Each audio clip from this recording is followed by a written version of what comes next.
গ্রহকে খেয়ে ফেলেছে তার নক্ষত্র। পৃথিবী থেকে প্রায় 12,000 আলোকবর্ষ দূরে মিল্কি ওয়ে ছায়াপথে অ্যাকুইলা নক্ষত্র মণ্ডলে এমন ঘটনা ঘটেছে।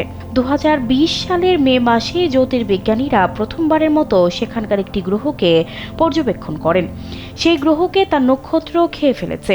নক্ষত্রটি আসলে তার জীবদ্দশায় শেষ দিকে ফুলে ফেঁপে লাল দানবে পরিণত হওয়ার সময় গ্রহটিকে গ্রাস করতে শুরু করে।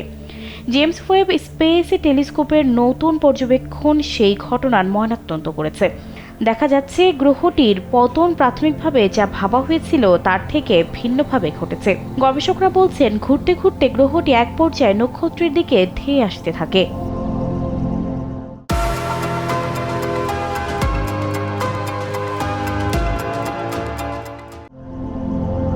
নক্ষত্রের চারপাশে একটি বলয় তৈরি করা উত্তপ্ত গ্যাসের মাধ্যমে গ্রহটিকে ধীরে ধীরে গ্রাস করে ফেলতে দেখা যায়। ঘটনার অন্যতম পর্যবেক্ষণকারী বিজ্ঞানী রায়ান লাউ জানান, গ্রহকে যখন গ্রাস করে ফেলে তখন নক্ষত্র থেকে প্রচুর পরিমাণে উপাদান নির্গত হয়। নক্ষত্রটি আমাদের সৌরজগতের সূর্যের চেয়ে সামান্য লালচে ও কম উজ্জ্বল। ভরও সূর্যের প্রায় 70%। আর যে গ্রহকে গ্রাস করেছে তা হট জুপিটার শ্রেণীর বিশাল গ্রহ। নক্ষত্রের খুব কাছে বলে এমন গ্রহ উচ্চ তাপমাত্রার গ্যাসীয় গ্রহ।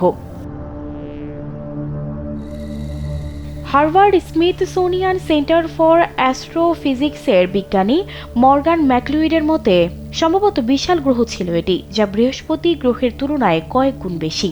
গ্রহটির নক্ষত্রের সঙ্গে মহাকর্ষীয় মিথস্ক্রিয়ার কারণে ধীরে ধীরে পরিবর্তিত হয়ে যায় গ্রহটি। গবেষকদের বিশ্বাস, এমন ঘটনা ভবিষ্যতে আমাদের সৌরজগতেও দেখা যেতে পারে।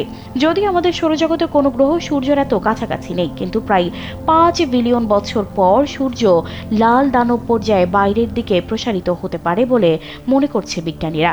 তখন সম্ভবত বুধ আর শুক্রকে গ্রাস করতে পারে সেই হিসেবে পৃথিবীকেও গ্রাস করতে পারে। সানজিদা রহমান, কালবেলা।